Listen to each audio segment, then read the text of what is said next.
My name is Brittany Thurman, and I'm going to be talking about the evolution of English language learners. I'll be discussing different court cases and different acts that have been put in place over an expansion of almost 50 years to enhance and create equal opportunities for English language learners and expand the curriculum to fit and accommodate these learners. The first court case I'll be discussing is the Brown versus Board of Education case. In this case, a school was trying to deny the children the right to be educated at this school due to their limited ability to speak English, and actually it was originally just because of their last name.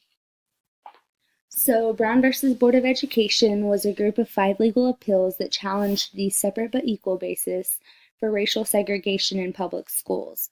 The Brown versus Board of Education did not specifically address English language learner students, but it did set a precedent for equality in education, and it made it a priority for all learners rather than just certain students.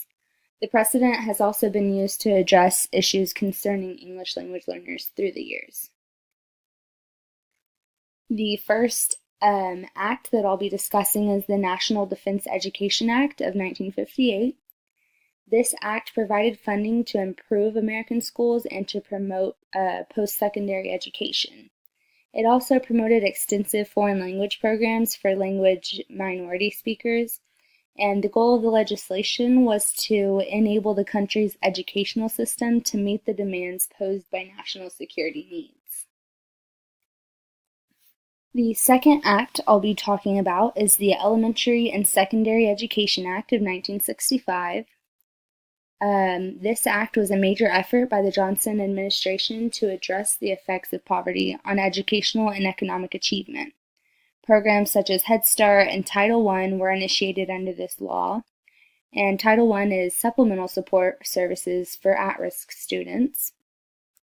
This bill aimed to shorten the achievement gaps between students by providing each student with fair, equal opportunities to achieve an exceptional education. This act helped pave a way for equal education among English language learner students. Another act is the Bilingual Education Act of 1967. This was the first federal legislation to address the unique educational needs of students with limited English-speaking abilities. Through federal grants, assistance would be provided to school districts that wish to develop bilingual education programs. Another court case that had a major impact on English language learners was the Cerna versus Portales case, which happened in 1974. This case made educational opportunities equal by setting up bilingual and bicultural programs. English language learners could not be discriminated against based on their surname under this case. And also, this case provided more opportunities to succeed in school from these programs, such as the bilingual and bicultural programs. Another act I'll be discussing is the Equal Educational Opportunities Act of 1974. This act prohibited discrimination against faculty, staff, and students, including racial segregation of students, and required school districts to take actions to overcome barriers to students' equal participation. This act also ensured that dually identified English language learners and special education students received all services to which they are entitled. Another important case is the Lau versus Nichols, which happened in 1974. In this court case, the court unanimously decided that the lack of supplemental language instruction in public schools for students was violated by the Civil Rights Act of 1964. This finding of it violating the Civil Rights Act led to the ruling that identical education does not constitute equal education, and that school districts must take affirmative steps to overcome educational barriers faced by the non-English speaking students. The Lau versus Nichols case aimed to make the school transition easier for younger people who speak English as their second language.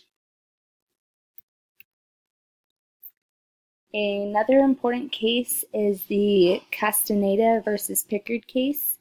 In this case, a major outcome of it was the three-pronged test to determine whether schools are taking appropriate action to address the needs of their English language learners, and it was required by the Equal Education Opportunities Act. So the three-part standard mandate from Castaneda mandates that based on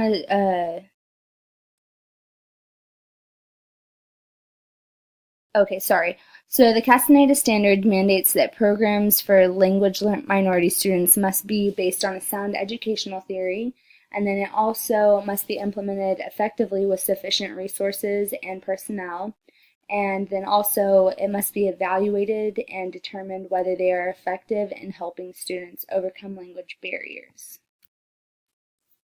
Another important court case that helped English language learners was the U.S. versus Texas case, which is also known as the Plyer versus Doe case, which happened in 1982. In this case, it was established that although illegal immigrants and their children are not citizens, they are people in any ordinary sense of the term, which falls under the 14th Amendment of the U.S. Constitution, ensuring equal protection. And then based on this notion, the court ruled that a state does not have the right to deny a free public education to undocumented immigrant children.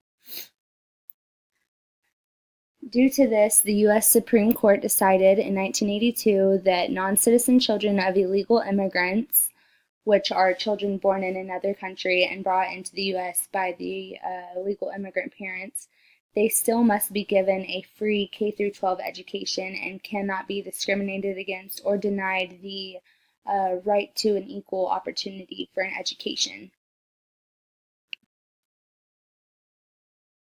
One of the last acts that I'll be discussing is the No Child Left Behind Act of 2001. In this act, it was authorized that several federal education programs are administered by the states. The law is a reauthorization of the Elementary and Secondary Education Act, which happened in 1965. So this is like kind of a revision to that act, which was 40 years later.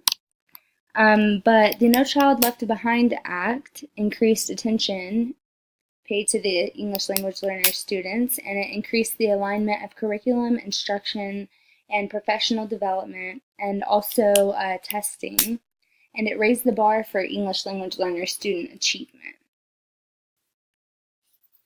Here are several of my resources that I have used, and that is it.